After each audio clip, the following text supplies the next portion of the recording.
was speechless a little bit. Everybody don't know what happened at the end, so everybody was speechless. What is your message to the fan base? Nothing, just believe, keep going, try everything. I think everybody should know we also don't want to lose it. We try everything to get back to winning ways.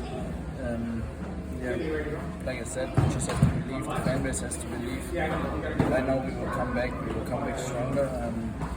Now we have to go on the road again, where we haven't lost a game yet, so just get the next home game again.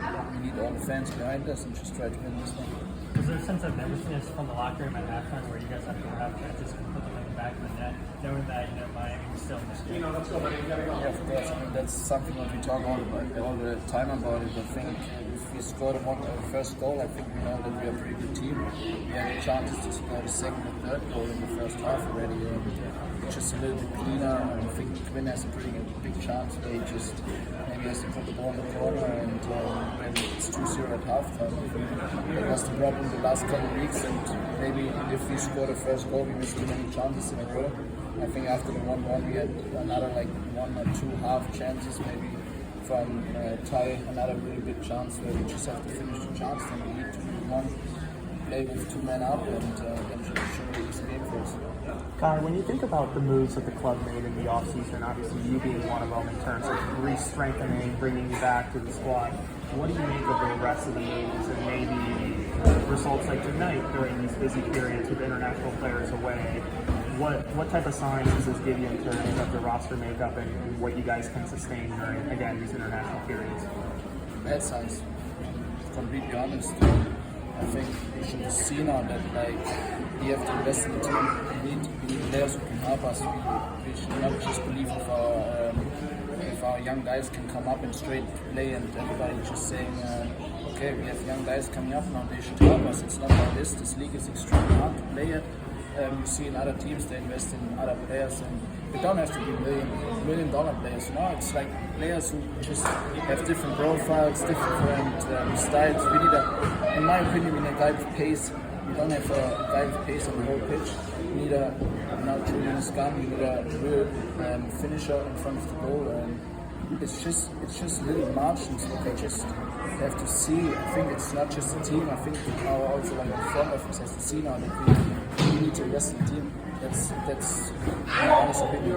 Andre has voiced this pretty loudly in terms of his disdain maybe with the investment on the team. Is this something that you've been, I think you've done it on the podcast with Sage, but also is this something you voiced to Jim, to other leaders within the club to maybe invest more on the players? I think we talk all the time about it. I think just not in the locker room. I think everybody sees it, the fan base sees it, we see it. I think if that's not clear and honest, that everybody should know from the front office, we should go out because we see now that we clearly liberated in the moment.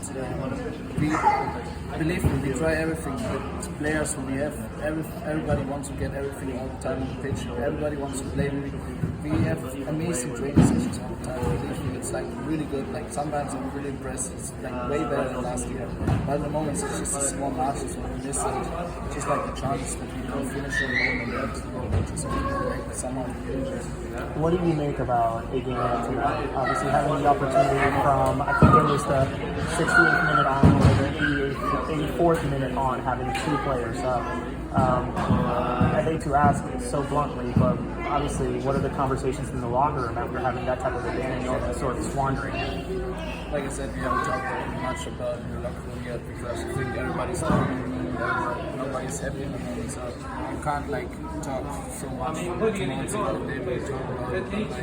It's just we all know that we have to play better, especially right now. But I also have to say sometimes it's harder to play against one man down than to play 10 against 10 on the pitch. But especially with 2 guys down, we just have to be smarter. We have to make better decisions. We have to let the ball move faster. These guys just run a little bit, play it around. If somebody can't get to a ball, just play it to the other side again. Just smarter, and that's where you sometimes see if maybe we have pitch he's a smart guy, don't rush things. I think sometimes it's just rush decisions. I think we saw the second goal for them, it was just a mistake from Chick, I guess. like he knows it, and we can still defend it better than because they get pretty easy out from like half. It's not a good team. Thank you. Margins. You guys have made a lot of uncharacteristic mistakes this year back on defense, which we haven't seen in years past. I mean, how do you guys clean that up? I mean, it's just like I said, it's not.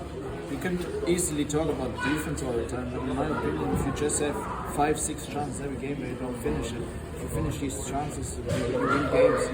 And of course, everybody always saying defense is not good this year. Of course, we conceded more goals than last year, but the last 2 years was impressive for us. I think if we would just keep going, nobody would play from the defense anymore here in the MLS, so everybody would just move to Europe. So I think it's not just about the defense, it's about the collective. How we defended in the first half was pretty good. In the second half, I think everybody saw that we were pretty tired. So yeah, we just have to keep going. What do you say to fans who might have lost hope with the performances at home, or questioning Jim's coaching or the organization? How do the fans kind of come back with this after obviously results that nobody likes to see at home? I was just saying, it's always easy to be a fan if everything is good, but the real fans coming out like when something is bad too. So I think, like I said, everybody just has to believe, trust us. We will come back from this down stretch in a moment. We will give everything to go back to normal ways, and that's always. Thank you, Kai.